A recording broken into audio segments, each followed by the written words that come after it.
Okay, this this status of the Overman is equivalent to absolute knowing in a way you would argue. Um, and I'm wondering if do you think that because I know you did a course on the phenomenology of spirit, so you're obviously familiar with Hegel, but you also did a series on Less Than Nothing, um, which so you're obviously familiar with Zizek. And I don't know if how you feel on this question of whether Zizek interprets Hegel correctly, but do you think that Nietzsche's Overman could be um, in a way similar to Hegel's absolute knowing, but Zizek's form of absolute knowing, where it's just like the pure reconciliation with a negativity, like the recognition that you can never, for example, like one example is stepping outside your finitude as a subject. Like that's one example of absolute knowing, like reconciliation with the antagonism. Would you say that there's any of that in Nietzsche's um, notion of the Overman? Because one of the questions I was actually asked to ask you was, do you think that Nietzsche has something equivalent to self-relating negativity in the Zizekian and like Lacanian and Hegelian, not Lacanian, Hegelian tradition?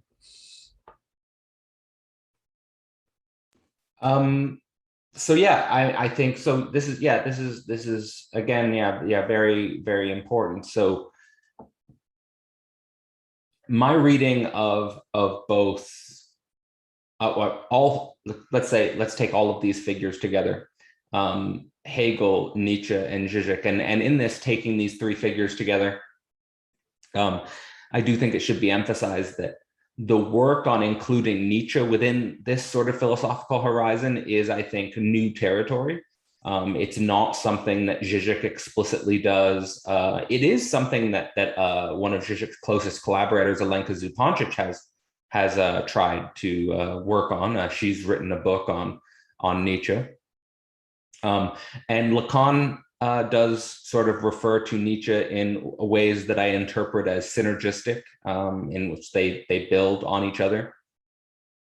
And I do think Nietzsche is in general recognized as a sort of precursor and a friend to the larger psychoanalytic process. So I do think that there are lots of reasons to include all of these figures together.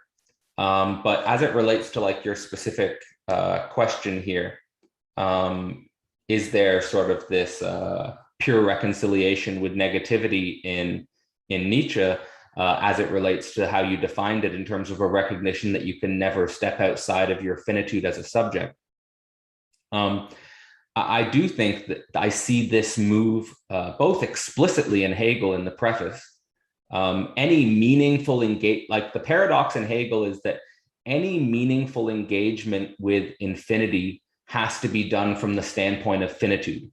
So like, the whole mistake in Hegel is the subject who tries to have some sort of self-posited relationship to infinity, to step outside of their own finitude. He said, this is where you lose true infinity. This is, Hegel goes on in the science of logic to make I think, extremely important and profound distinction between bad infinity and true infinity. And I think that I see Nietzsche as, and this is how I try to teach Nietzsche as I'm going to try and teach it in the Thus Spoke Zarathustra course. I think we can see Nietzsche as a true infinity in the Hegelian logic. And that true infinity actually involves the paradox that you can never step outside of your finitude as a subject, and that you reconcile yourself with antagonism.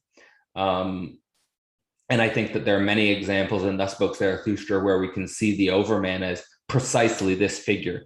And I think that that's also the way Zupancic reads Nietzsche, as how we should read Nietzsche. She says, we shouldn't read Nietzsche as a sort of a unity under the Overman. We should rather view Nietzsche as the moment in which one splits into two for an irreducible antagonism. And just to give a sort of an example of how Nietzsche himself would articulate this, he says, even the Overman, the future Overman that Nietzsche is calling for, he says, even the Overman would require the over-dragon, namely that he would need some enormous battle, some enormous confrontation with an enemy, with an opposite.